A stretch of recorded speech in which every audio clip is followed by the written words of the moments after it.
to the Books, Life, and Shenanigans podcast with your host, Amanda Bird.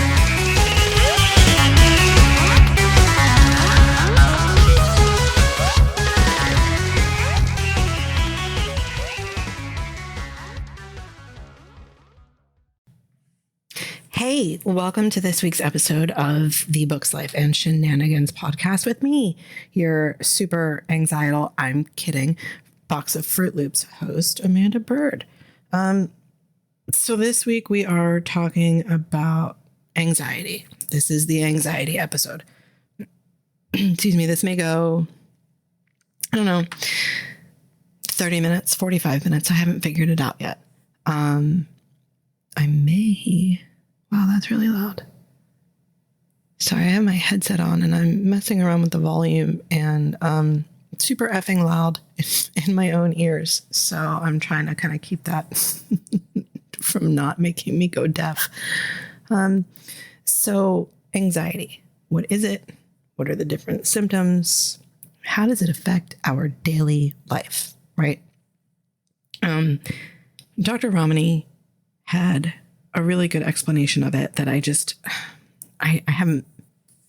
don't know how many different healing modules I would have to go back through to find the exact explanation.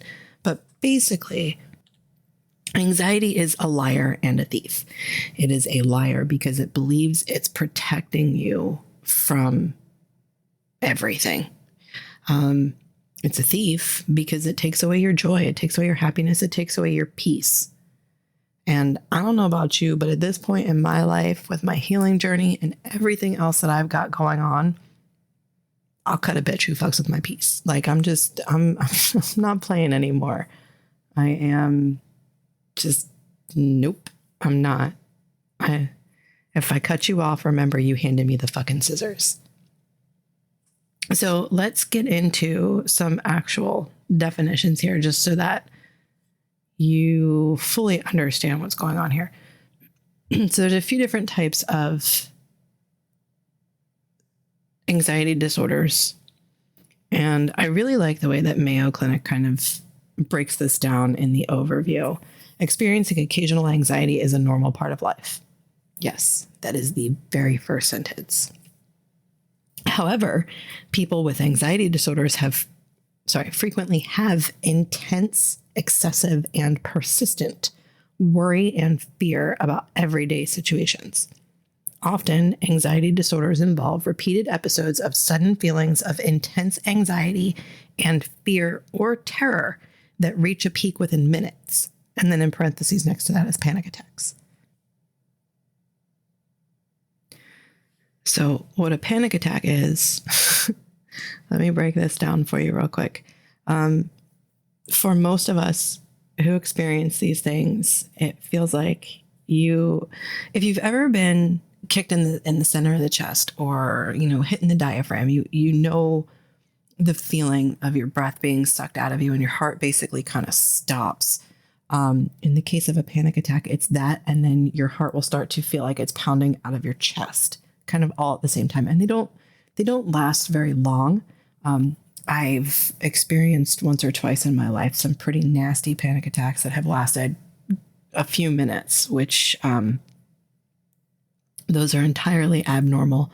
And because I did not, seek out professional help when I experienced those bad panic attacks, which I will say, those actually happened at two separate times, two different deaths of people close to me.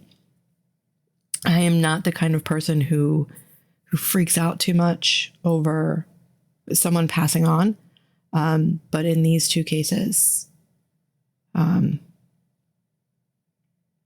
they happened and they fucking sucked. It's the only way I can explain them.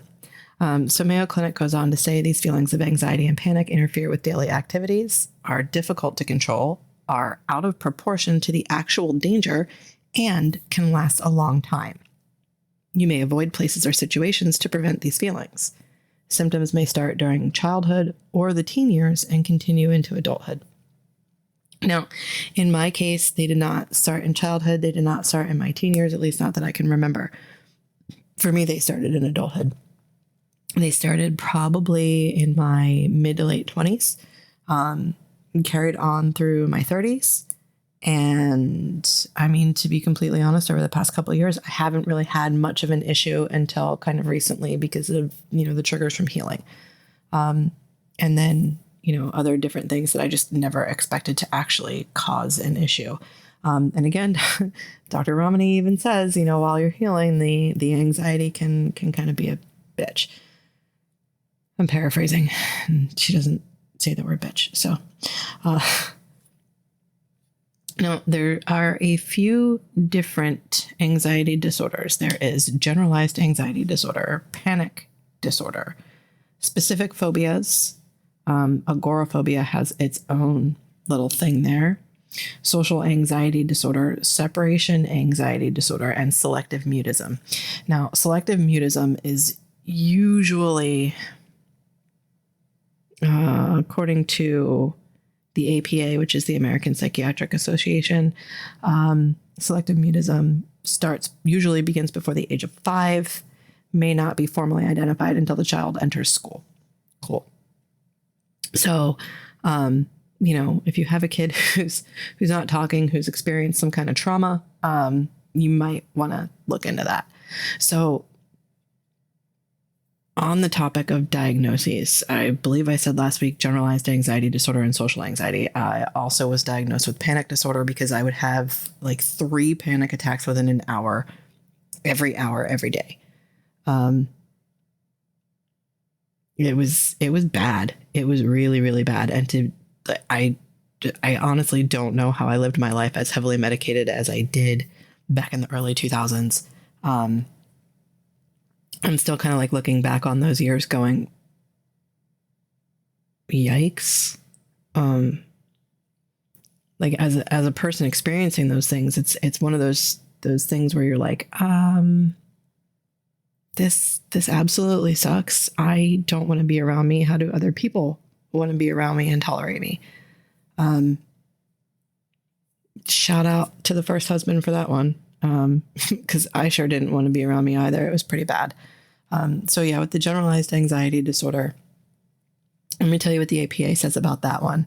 Generalized anxiety disorder involves persistent and excessive worry that interferes with daily activities. It sure did.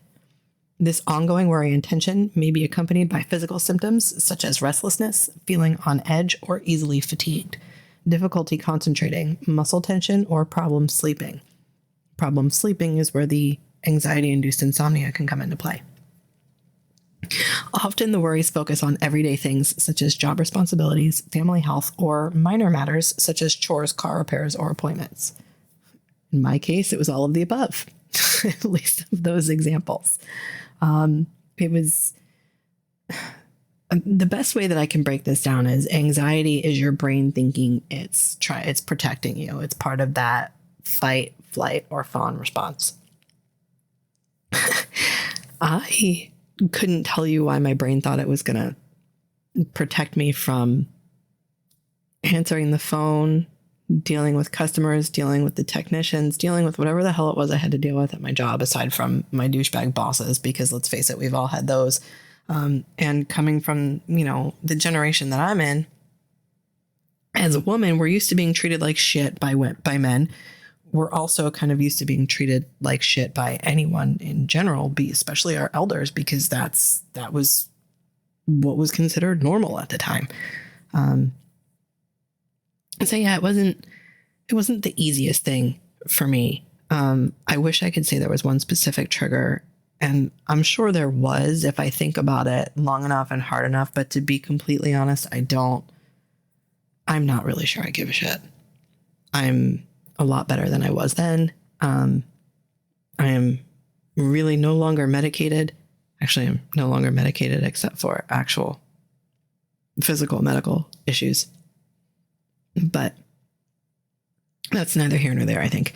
I do know I don't want to go back to being the medicated me that I was, because I will never get anything done again. So panic disorder, the core symptom of panic disorder is recurrent panic attacks, an overwhelming combination of physical and psychological distress. During an attack, several of these symptoms can occur in combination. Palpitations, pounding heart, or rapid heart rate? Yes. Sweating? Yes. Trembling or shaking? Yes. Feeling of shortness of breath or smothering sensations? Yes. Chest pain? Had that happen twice during my worst ones. Feeling dizzy, lightheaded, or faint? Yes. Feeling of choking? Happened during the worst too. Numbness or tingling? That was frequent. Chills or hot flashes? Nausea or abdominal pains? Feeling detached? Fear of losing control? Fear of dying? Now let me bring up this. The one I want to focus on is fear of losing control. Fear of losing control is also kind of a big deal when it comes to anxiety, right? Some people are going to tell you the biggest reason you have anxiety is because you can't control everything. To a degree, at least in my experience, I would say that's correct. I did not have control issues. I don't have control issues now. I'm more of a I just need to know what I'm doing when I'm doing it kind of person now. Plan things in advance so that I know, what kind of time I have or don't have. But a panic attack can cause people to think they're having a heart attack, which I'll get to in a second. Sorry, I sidetracked there. The fear of losing control, right? So you're a control freak who has anxiety. That control freakism is probably a very large contributor to why you have anxiety. If you notice these things about yourself, I encourage you to get professional help, whether that be a therapist, a psychiatrist. Go to a therapist first, and they will be better equipped to tell you if you need to go to a psychiatrist for a proper diagnosis and medication. But therapists are there to help you. That's what they're trained in, especially with anxiety being so common nowadays. So back to going to an ER. If you've never had a panic attack before, it can absolutely feel like a heart attack. It can feel like a lot of, that's the closest thing that people who have never had a panic attack before tell me. That's what they tell me when they go to the ER. And I say, and what did the hospital tell you? It wasn't your heart, did they? Like, they said that it wasn't the problem. It was a panic attack, didn't they? And they're like, well, they said they couldn't figure it out. It's because it's a fucking panic attack. If there's nothing wrong with your heart, I promise you it's more than likely a panic attack. And then these people come back to me and they're like, yeah, it turns out I have, generalized anxiety disorder. So yeah, generalized anxiety disorder can cause panic attacks. So can social anxiety disorder. And then there is panic disorder where, it's magnified, and it fucking sucks. And I promise you the medications.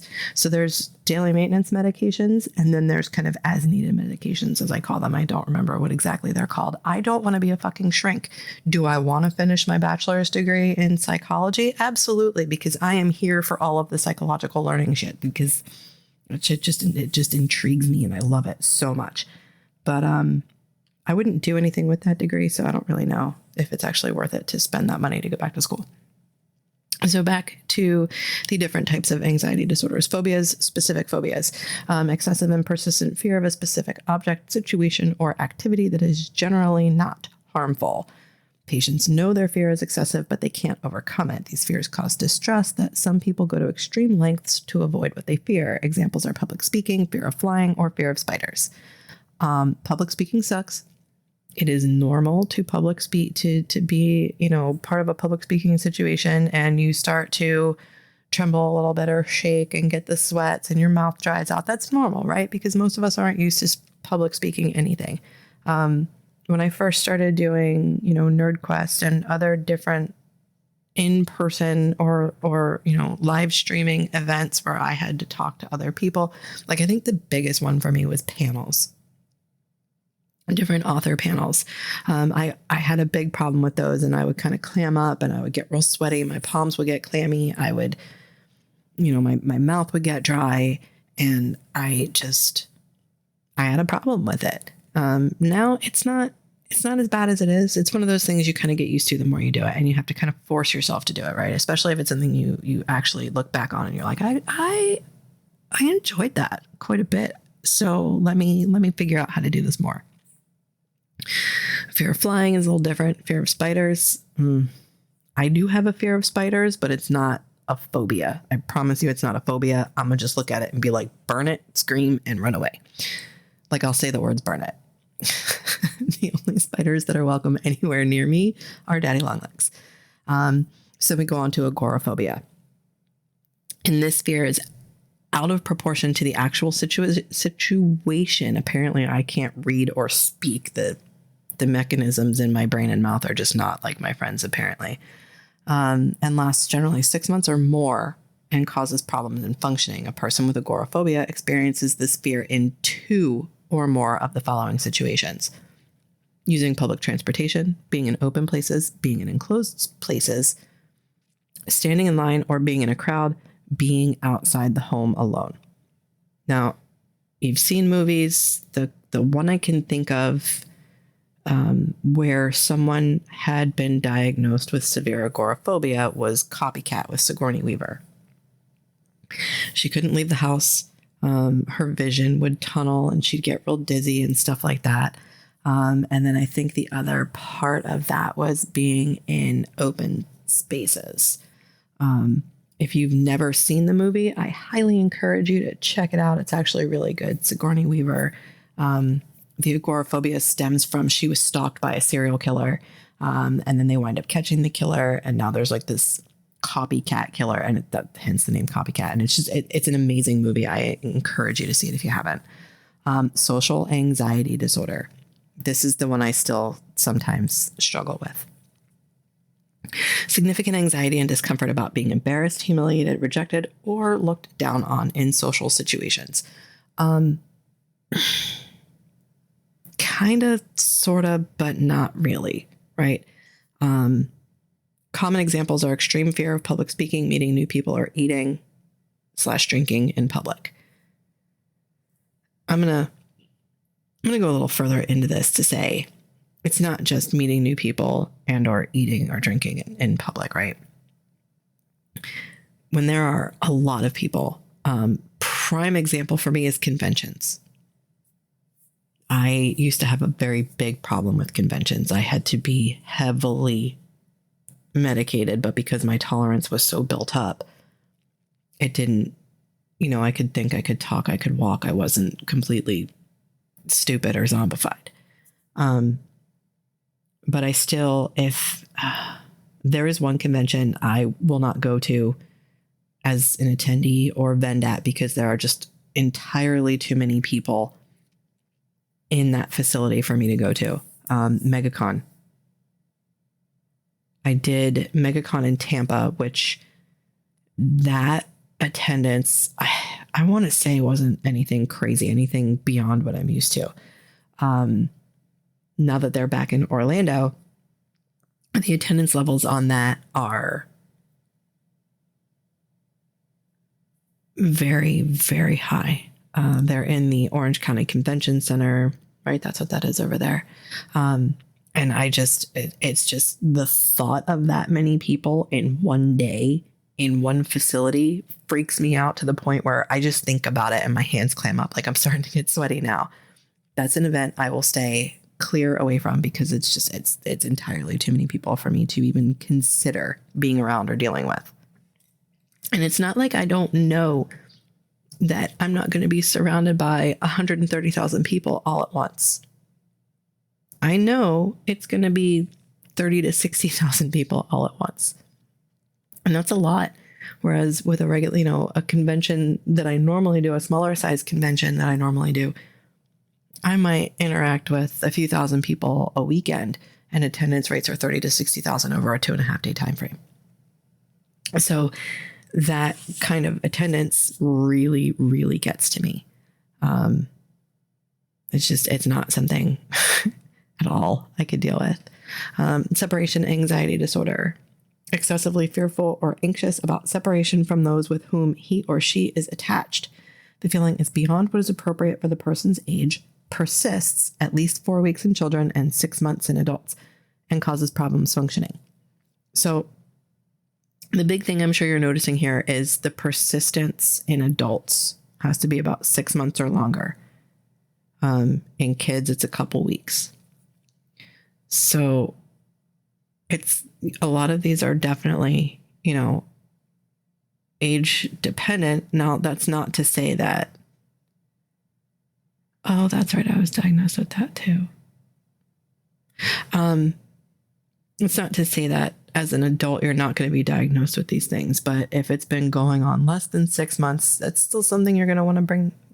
You need to bring that up to your therapist. You might be able to catch it before it actually turns into a disorder. And a lot of times once they turn into a disorder, there's no turning back. The one that I was just talking about, I was also diagnosed with, was OCD. Very mild case of OCD. Very mild. I am very organized, and my shrink was like, yeah, let me see your level of organization. So I have the level of organization, and then I have the level of organized chaos. Because in that chaos, I know where everything is.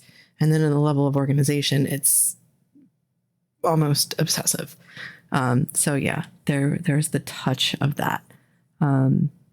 If you're curious about the APA, psychiatry.org is their website. But anxiety can and will fuck with your daily life. It will make you think things that are the furthest thing from the truth.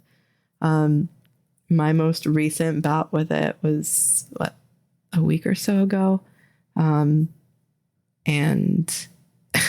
my brain was telling me that my dude did not want to be with me anymore. And I promise you, there was legitimately no reason for my brain to be saying this. Like we were texting, and I guess it was some leftover anxiety from a couple days prior, but I'd texted him when I got up, and it took, I don't know, 3.5 hours for him to respond back to me, because the dude works with his hands. Okay. Like, and he's busier than me any given day where I'm at work and he's at work, especially in the morning. He's much busier than me. So my brain's like, he's not texting you back. That means he doesn't want to be with you anymore. And I'm like, really? Like, I had to laugh at myself, because I was like, brain, you're lying to me. I don't know what it is you're trying to protect me from, but it's not him. It's not myself. You're lying. Shut the fuck up. Stop trying to protect me. But in situations like that, one of the things that I got from Dr. Romani was, you have to say to your brain, thank you. I appreciate that you're trying to protect me, that you're trying to, cover me, or whatever the case may be. But it's not necessary. I'm okay. I promise you. And this is one of those situations where I have to talk to myself out loud. It's like I was saying in last week's episode, I was putting groceries away, dancing around my apartment, and had a damn panic attack for no reason. So yeah, these things, they still happen.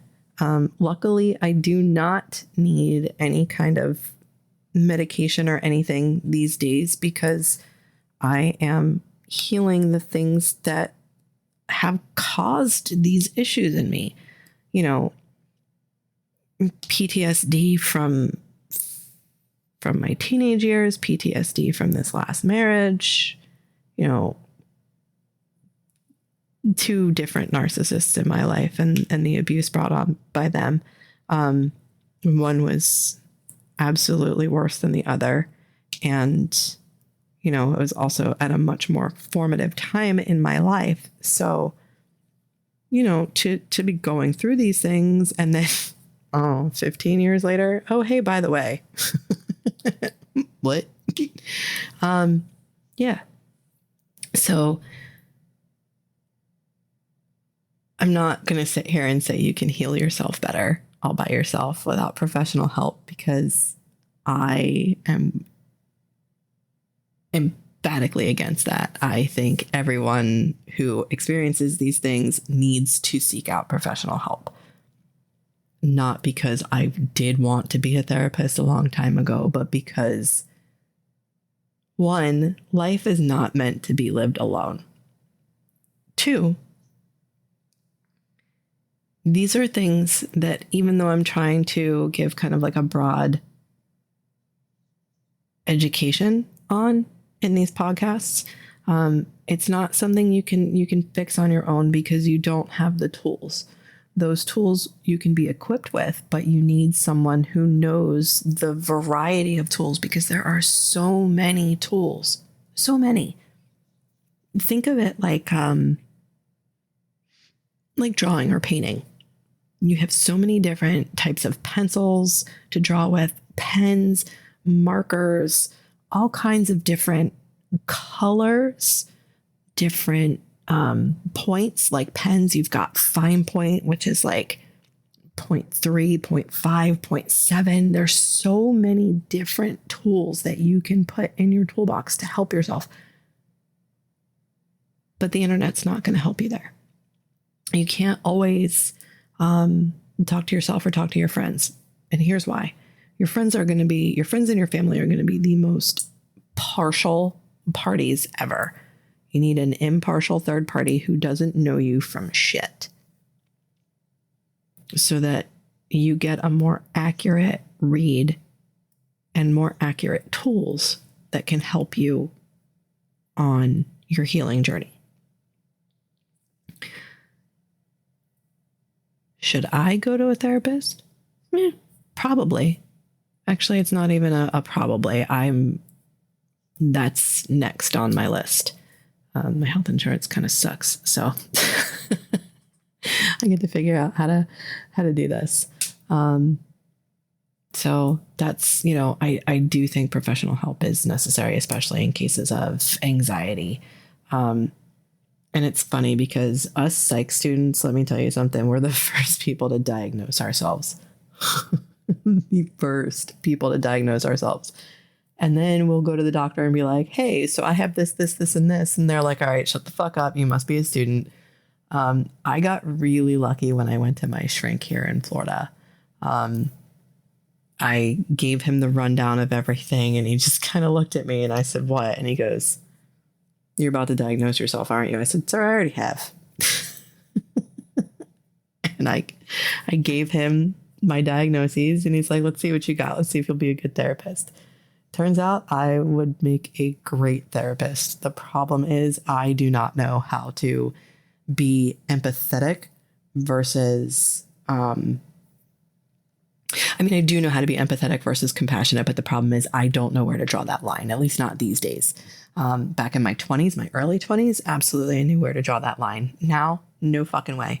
And I don't know why that is. And a huge part of me doesn't give a shit. Like I don't particularly care too much. And that's because that's not something I want to do anymore. So I just don't care, which is kind of weird, because it's very easy for me to care about certain things, and it's very easy for me to not care about other things. Like right now, I'm trying to go full robot mode for the next couple of months until things change at my day job. If they do not change, well, I'm out. I'm not dealing with this abuse anymore. It's a ridiculously abusive relationship. So trying to heal from an abusive marriage and then being abused Monday through Friday, 8 hours a day. No, I'm good. I am absolutely good. So yeah, they're going to be releasing something in the next couple of weeks so that we know what we're going to be getting into come the first of the year. And I'm telling you, once they release it, if it looks like shit, I might peace out before January. Because why bother? Like, life is too short. I have another job that I resent the fact that I need 2 jobs. Absolutely resent the fact that I need 2 jobs. Sometimes it's a struggle, sometimes it's not. And this is that healing that I need to do. That resentment, messes with my anxiety sometimes. That resentment, will cause me to get kind of pissy at work for no reason, even though it's really not no reason. That resentment will cause me to get kind of pissy with my friends and my family for no reason. They don't know, right? It's not on them to control. It's my life. I'm the one who made the choices that I made, that I am where I am. However, some of those choices weren't necessarily, I made the best choice I could in the situation that I was in, which is quite literally where I'm at right now. But I'm fortunate in the fact that I have done enough work that my anxiety doesn't flare up very often, and it doesn't affect me the way that it used to. I did go back and do some looking. I know I brought up last week about where, my self-worth, my value, my self-esteem, all of that was ripped away from me. And because that was ripped away from me, I had no anxiety when I was married to the narcissist. In a lot of cases, honestly, it's probably more cases than not. Anxiety will flare up in a narcissistic situation. I don't know. It's actually a conversation maybe I'll shoot Dr. Romani an email and ask her about it. But I'm very curious to know, like, as people go through this abuse cycle, this abuse pattern, and they start to lose more and more and more of themselves, how much of their anxiety is actually flaring up at that point. Because you understand, you don't accept it, but you understand that you have no control. You have none. They have all the power and all the control, including over your reactions. Because there's this thing called reactive abuse that is commonly, very, very commonly confused. So reactive abuse is when someone pushes you to the point where you react negatively. And I don't mean just someone. It's primarily in abusive relationships.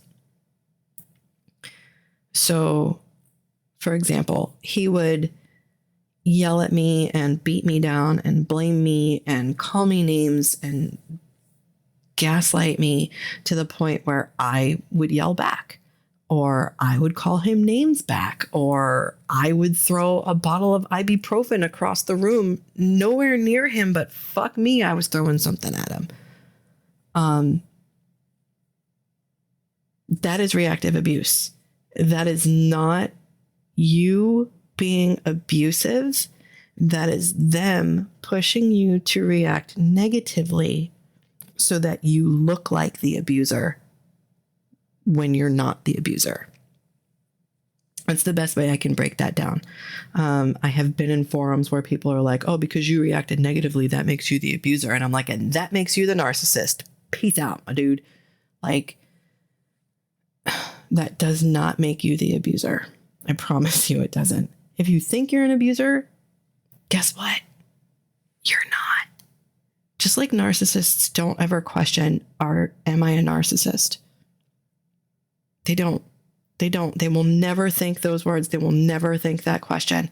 They will be so offended and so everything if you call them a narcissist.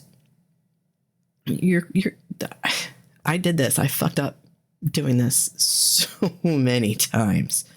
I would call him a narcissist to his face, and he would have his little narcissistic rage temper tantrums like a fucking child. And I'd be like, this is exactly like, there were times it was hard to not laugh at him, but then he would just get so mean and so degrading and so just all around shitty and manipulative, and that I would break down crying because, like, and this is why you never call a narcissist, not to their face. You don't, because it will be more destructive to you than to them any day of the week, any time. That was a lesson I didn't learn with him. And honestly, if I were to run into him right now, I would call him a fucking narcissist to his face now too. But I don't care. I do not care. Fuck him. I'm going to be happy, and that's the best revenge. I will experience true happiness. He never will. So I'm actually really curious about this. I might come up with a well-worded email to shoot Dr. Romani about this, because I know what my experience was, right? The more who I was and what I was taken from me I guess my neuroses were apparently part of that, and they were taken as well, which is fine. I'm more than okay with somebody taking my anxiety, I promise. Because that's some rough shit right there. But thank you so much for hanging out with me, droning on for like 35 minutes about anxiety and reading to you the definitions of each different disorder. And remember to hit that subscribe button, share if you found it useful.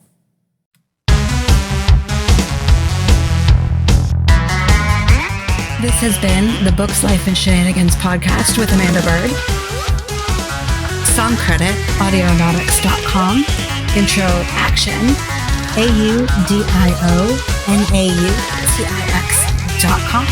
And if you'd like to support this podcast, head over to substack.com/@Books, Life, and Shenanigans.